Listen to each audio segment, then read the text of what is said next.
Guys કેમ છો બધા? હું છું કેનની અને આજે આપણે બનાવશે વિરાટ કોહલીની પેઇન્ટિંગ. મતલબ કે મેં બનાવેલી જ છે અડધી, અને અડધું આપણું કામકાજ થઈ ગયું છે વિરાટ કોહલીનું. તો હું તમને અડધી પેઇન્ટિંગ બતાડું અને અડધી આજે પૂરી કરી નાખીશ, એટલે કાલે ઇન્સ્ટાગ્રામમાં વિડીયો નાખી દઈશું. અને મેં વિચાર્યું કે હવે યુટ્યુબમાં આપણે લોંગ બ્લોગ ચાલુ કરવી, કારણ કે ગુજરાતીમાં કોઈ મને નથી લાગતું કે લોંગ બ્લોગ બનાવે. તો આપણે પણ હવે સૌરભ જેસી જેમ ઘરે ને ઘરે આર્ટ બનાવશે અને બ્લોગ પણ ચાલુ રાખશે. તો હવે હું તમને દેખાડું વિરાટ કોહલીની જે અડધી પેઇન્ટિંગ જે મારી થયેલી છે એ હું તમને દેખાડું. જો આ પાવર બેંક. તો હું તમને વિરાટ કોહલીની પેઇન્ટિંગ દેખાડું. એના પહેલા આપણે બે પેઇન્ટિંગ બનાવી હતી. જો એક તો હતી આપણા કિંગ કાલી ભાઈની, બીજી હતી આપણે મનીષભાઈ સાહુની. કમેન્ટમાં બતાવજો જેવી પેઇન્ટિંગ છે, સારી લાગે કે નહીં. અને હવે જો આ વિરાટ કોહલીની પેઇન્ટિંગ બને હરી, હજી આનું કામ અડધું છે. અને ઇન્સ્ટાગ્રામમાં મેં ખાલી થોડુંક જ બતાવ્યું કે આમ વિરાટ કોહલીની પેઇન્ટિંગ બને છે. બાકી હજી ફૂલ પેઇન્ટિંગ મેં હજી રિવીલ કરી નહીં ઇન્સ્ટાગ્રામમાં. તો આપણે બની જશે પછી ડાયરેક્ટ ઇન્સ્ટાગ્રામમાં નાખીએ, કેમ કે અત્યારે તો નાખે જેવું નહીં, નકર પછી પબ્લિક જોશે નહીં ને. તો હાલો હવે હું પેઇન્ટિંગ બનાવું. પેઇન્ટિંગ બની જાય એટલે પછી તમને દેખાડું, કારણ કે મારા કને કઈ હજી સેટઅપ છે નહીં પ્રોપર કે હું તમને સ્ટેન્ડ ઉપર રાખીને દેખાડી હતું કે પેઇન્ટિંગ આવી રીતે બનાવીશ. અને આ મેન વાત એ કે મારી એક આંખ તમને હુજેલી લાગતી હશે, કારણ કે મને ઇન્ફેક્શન થઈ ગયું છે આંખમાં. એના કારણે તમને હુજેલી લાગે, બાકી એને ઇગ્નોર કરજો. મારા વ્લોગને જોજો અને મારી વાતો સાંભળજો ખાલી, બસ. તો કઈ સ્કેચ બનાવવામાં એક મોટી પ્રોબ્લેમ એ છે કે પહેલા આઉટલાઈન બનાવવી પડે અને પછી પેઇન્ટિંગ થોડીક તૈયાર થઈ જાય, એટલે એ જ આઉટલાઈનને પછી લૂખવી પડે, એટલે બહુ પ્રોબ્લેમ થાય. જો અત્યારે મેં આઉટલાઈન જે બનાવી હતી ને બધી એ પ્રોપર રીતે નુખી નાખી છે, તમને ક્યાંય દેખાતી નહીં હોય, ખાલી ફેસ જ દેખાય. એટલે બહુ સ્ટ્રગલ વાળું કામ છે. હવે આપણે પેઇન્ટિંગ ફૂલ બનાવી નાખીએ પછી એમાં આયરે કલર કરશે, જો પેન્સિલિયા કલર, પછી આપણી પેઇન્ટિંગ બનીને રેડી થશે.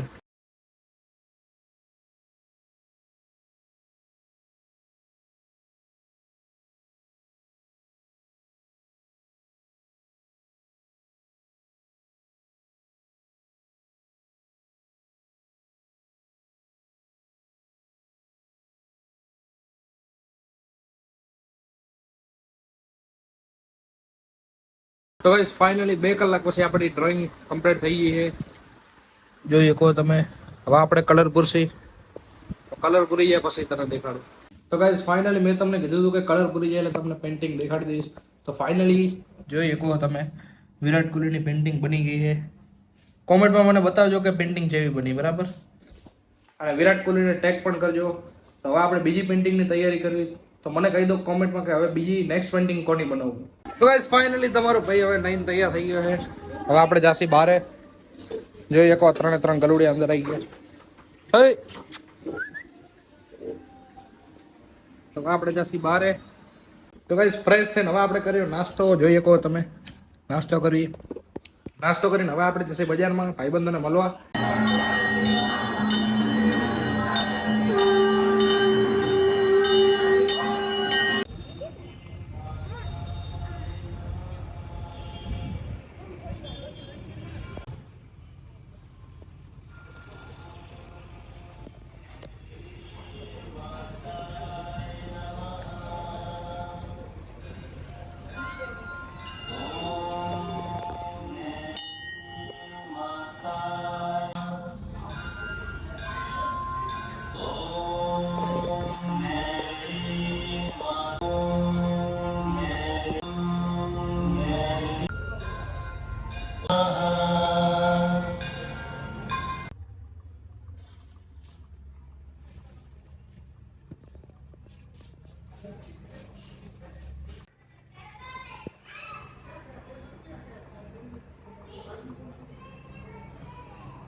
તો ગાઈસ કાલે મારે એવો સીન થઈ ગયો હતો કે આપણે માઇક લઈ ગયા હતા મેલેડીમાં, અને પછી માઇક ચાલુ જ નથી. કેમ કે માઇકમાં ચાર્જિંગ જ હતું નહીં. આજે આપણે ચાર્જિંગ કરી નાખ્યું છે ફૂલ, એટલે શનિવારે હવે આપણે માઇક આપી દેવાનું છે. તો અત્યારે આપણે ટેસ્ટિંગ કર્યું કે માઇક બરાબર છે કે નહીં, કેમ કે મને લાગે છે કે ત્યાં બગડી જશે, પણ બગડી નહીં. આપણે ખાલી ચાર્જિંગ જ નહોતું કર્યું માઇક. આપણે રવિવારે મેલેડીમાં માઇક આપવાનું છે, એટલે માઇક આપણે ચાર્જિંગ કરવા રાખી દીધું અત્યારે. હા બોલ, જોઈ લો. આજો ગાઈસ આપણું બેકગ્રાઉન્ડ.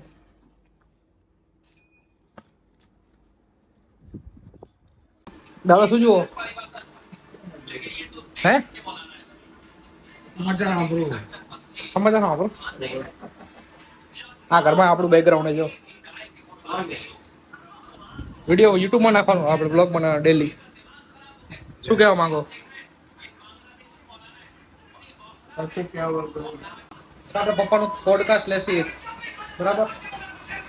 પપ્પાના બેહાડે આપણે બધું સવાલ જવાબ પૂછીએ, આપણે એવું વિડીયો બનાવવાનો. बिल्कुल डिबेट हो जाए, બરાબર ને? ડિબેટ નહીં, एक डिबेट हो जाए. ડિબેટ નહીં, આ સમાચાર નહીં, આપણે પોડકાસ્ટ બનાવવાનું. તમને સવાલ પૂછીશ, તમારે જવાબ દેવાનો, બરાબર? कौन बनेगा करोड़पति? 7 કરોડનો આપણે પ્રશ્ન રાખશે, બરાબર? બધા બરાબર ને દાદા? સૌરભ જોશી નહીં બનાવતો? જોવો સૌરભ જોશી કોણ હોય? डॉक्टर जोशी. કયો? हाँ पर સૌરવ જોશી, સૌરવ જોશી. लोग એવા મૂકને હમણાં પસંદ આવે છે નવું મૂકવાનું. નવું જ છે ને. હવે ડેલી આપણે બ્લોગ 10 મિનિટ, ખાલી આખો દિવસમાં 10 મિનિટ ના નીકળીએ. તમારી યુટ્યુબ ચેનલ નહીં ઉપર તમે શું નાખો યુટ્યુબ ચેનલમાં તમારી? હું તો ખાલી અમારા વિડીયો નાખું માતાજીના. આપણે બધા હિન્દી વ્લોગ બનાવવાના, આપણે ફૂલ ગુજરાતીમાં બનાવવાના. આજે ચંદન રાઠોડ નહીં હા, એવા બ્લોગ બનાય ફેમસ થઈ. કયો ચંદન રાઠોડ? ગુના નહીં ભાભરના એસપી હિન્દુસ્તાની વાળો? બેટા ભૂભૂ. એસપી હિન્દુસ્તાની વાળો?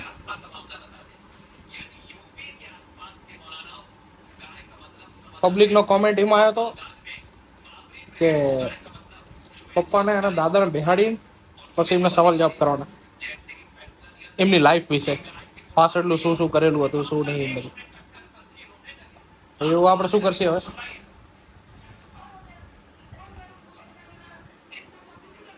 મારે હવે સવાલ ગોતી રાખો, પછી એનો તમારે જવાબ આપવાનો, બરાબર? હાથ છે હાથ. દાદા દરરોજના બે નહીં, આખો મોટો 25 મિનિટનો પોડકાસ્ટ બનાવવાનો.